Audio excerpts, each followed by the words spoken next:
恐怕是您见过最神奇的钉子树了吧？它不仅在马路中间屹立了500多年，而且至今没人敢动，而且只要你一摸它，天空就会下起雨来。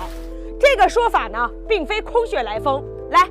我们看一看，这儿有一块牌子是介绍，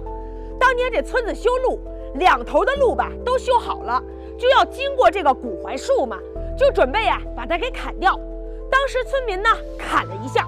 就在这个时候发生了神奇的事儿，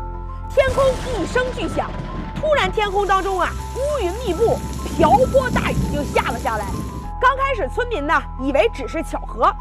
但是第2次砍树的时候，不但下雨，砍树的人突然抽搐起来，肚子开始剧痛，吓得在场的村民都是措手不及，赶紧跪下向古树道歉求原谅。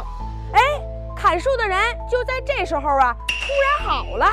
大家一致认同这棵槐树是棵有灵性的树，就把它放在了路中间不砍，并且给它保护了起来。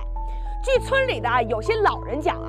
这个是明朝朱棣皇帝亲手种植的。朱棣在第4次北征没多久阿鲁台再次举兵侵犯明朝边境，烧杀抢掠。为了彻底拿下阿鲁台这一位一生之敌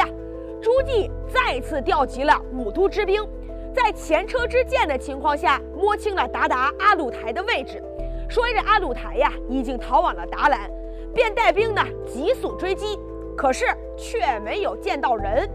等明朝大军到这个达兰的时候方圆300里都不见阿鲁台的踪影，简直是无人之境直接空手而归。年老体衰的朱棣在班师回朝的路上含恨而终。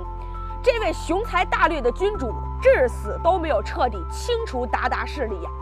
却留下了像这样的一棵跟他一样坚毅的树。后来在那个特殊的年代，说是要破除这些封建迷信吧，大家就想把它给砍掉，结果也发生了神奇的事儿。从那以后，村里的人都让孩子们认这棵树为干爹，希望能得到庇佑。因为大家伙都认为槐树的寓意吉祥长寿，因为槐树的寿命很长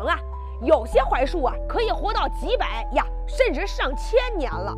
在中国有很多古老的槐树被视为历史的见证者和文化的传承者。你比如说咱北京故宫有一个九龙槐，河南开封叫一个铁塔槐，山东曲阜孔庙槐等等等等吧。这俗话说得好，门前一棵槐，不是招宝就是进财。